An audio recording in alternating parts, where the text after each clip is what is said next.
Bismillahirrahmanirrahim. Assalamualaikum warahmatullahi wabarakatuh. Alhamdulillah. Alhamdulillahilladzi arsala rasulahu bil huda wa dinil haq liyuzhirahu 'ala ad-dini kullihi walau karihal kafirun walau karihal musyrikun. Asyhadu an la ilaha illallah wahdahu la syarika lah wa asyhadu anna Muhammadan 'abduhu wa rasuluhu la nabiyya ba'dah. Allahumma salli wa sallim ala nabina Muhammad wa ala alihi wa sahbihi ajma'in. Amma ba'du fa ya ibadallah fa usikum wa iyyakum bi taqwallah faqad faza al-muttaqun. Qala ta'ala fil Qur'anil 'azim. A'udzu billahi minasy syaithanir rajim. Bismillahirrahmanirrahim. Ya ayyuhalladzina amanu taqullaha haqqa tuqatih wa la tamutunna illa wa antum muslimun. Sadaqallahul azim wa sadaqar rasulul karim. Buat ayunan langkah yang paling utama, marilah kita panjatkan puji dan syukur kepada Allah Subhanahu Ta'ala. Selawat dan salam hana tuo dan hana bosan-bosan selalu kita kirimkan kepada Nabi besar Muhammad sallallahu alaihi wasallam. Ada dua permasalahan yang sedang terjadi di dalam dunia ini, yaitu masalah ribah, mengribah, mengupat, mengunjing dan segala macam, fitnah menfitnah, adu domba dan segala macam yang sedang terjadi di kalangan para ulama, di kalangan para tengku, di kalangan pada kiai, yang mana mereka sekarang sedang difitnah, dicaci, dihina dan dimaki. Mulai daripada yang punya jabatan, yang punya pangkat tinggi, ya, yang punya wewenang, yang punya kekuasaan, sampai kepada masyarakat yang awam, yang mana mereka yang tidak berilmu, yang hana mengilimi, mencaci, memfitnah, mengunjing, menghina, mengkriminalisasi para ulama, para tengku, para kiai. Fakta dan realita terjadi di lapangan. Kenapa mereka lakukan hal yang demikian, wahai kaum muslimin yang dimuliakan oleh Allah Tabaraka wa Ta'ala? Bukankah dakwah ini merupakan ajaran Rasul yang sangat mulia? Anda perhatikan bagaimana cara dakwah Rasul. Bukankah tantangan dakwah Rasul yang diperjuangkan sangat besar tantangannya? Orang yang berdakwah tanpa ada tantangan, tanpa ada rintangan, akan dipertanyakan dakwahnya tersebut. Benarkah karena Allah Ta'ala ataukah karena harta dunia? Orang yang mempertegakkan kebenaran dikarenakan karena Allah, maka pasti ada tantangan dan rintangan. Pasti ada cacian dan makian. Maka oleh sebabnya kaum muslimin, kami tidak akan gentar dengan ancaman-ancaman Anda, wahai orang munafikun, orang yang punya kekuasaan, orang yang tidak punya ilmu agama. Kami tetap berdakwah di jalan Allah, di atas kebenaran. Kami rela mati memperjuangkan Islam. Hanapu petakut-takut kamu. Mati nyawang ba Allah Ta'ala, bukan di tangan Anda, wahai orang yang ingin menghancurkan Islam. Anda perlu belajar agama. Anda perlu mengkaji agama. Bagaimana tata cara Islam memuliakan ulama. Bagaimana tata cara Islam memuliakan Islam tersebut. Memperjuangkan Islam tersebut dengan penuh susah dan payah.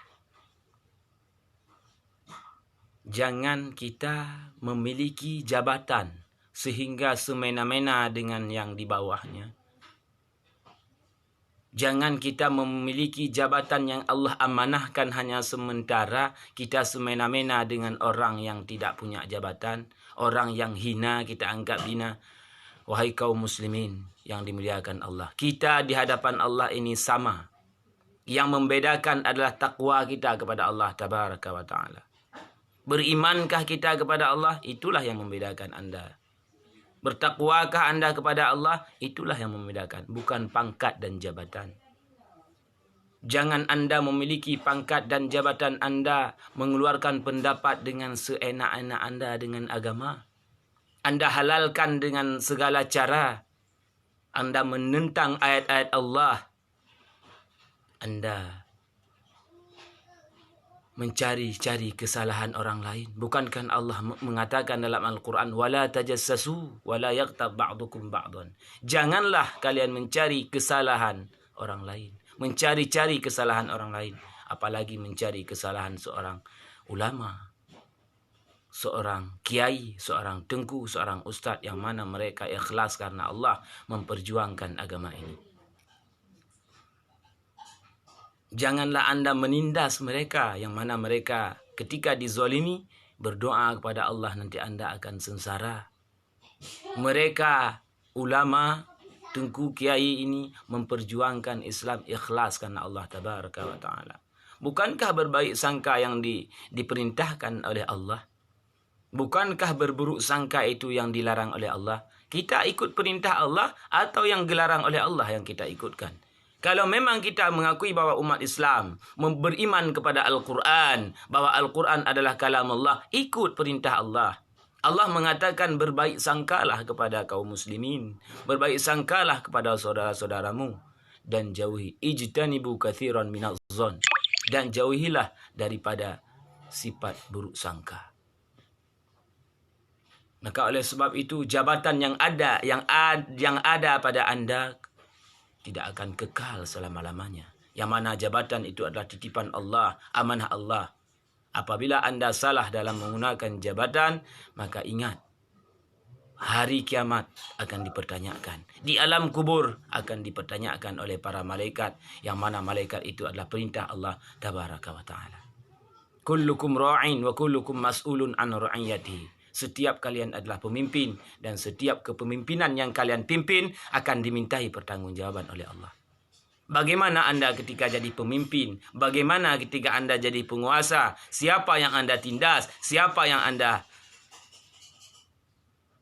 bela? Dan siapa yang menjadi pendukung-pendukung Anda? Bukankah Rasul sallallahu alaihi wasallam adalah pemimpin para ummah? Bukan Khalifah Umar ibn Khattab adalah pemimpin para ummah? Abu Bakar As-Siddiq, Ali bin Abi Thalib, mereka adalah khalifah, pemimpin terbaik di masanya. Bagaimana mereka memperjuangkan Islam? Bagaimana mereka memperjuangkan agama ini? Bagaimana mereka menegakkan keadilan? Kepada seorang Yahudi saja mereka berlaku adil.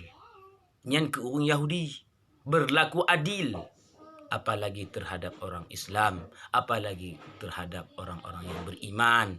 Maka sungguh ini sangat diperintahkan oleh Allah Subhanahu wa taala.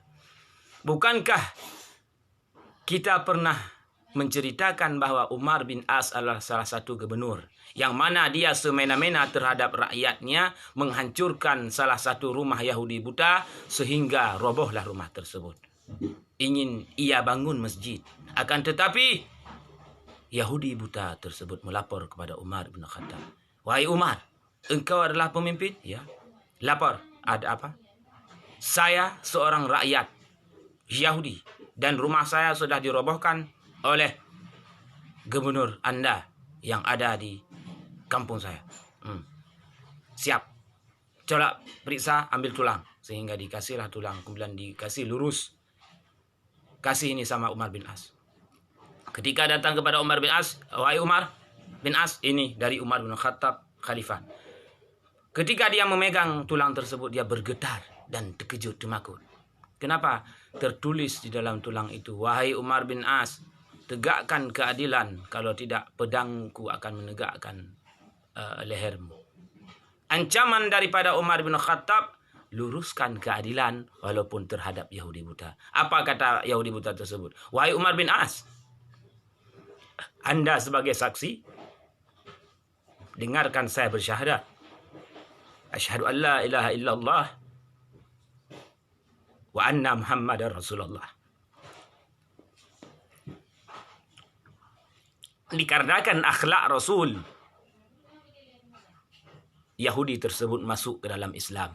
Dikarenakan akhlak Rasul sallallahu alaihi wasallam yang sangat mulia yang diajarkan kepada Umar bin Khattab, salah satu pemimpin khalifah pada saat itu, presiden pada saat itu, menegakkan keadilan walaupun kepada Yahudi buta, sehingga Yahudi tersebut dengan akhlak Rasul masuk ke dalam syurganya Allah tabaraka wa ta'ala.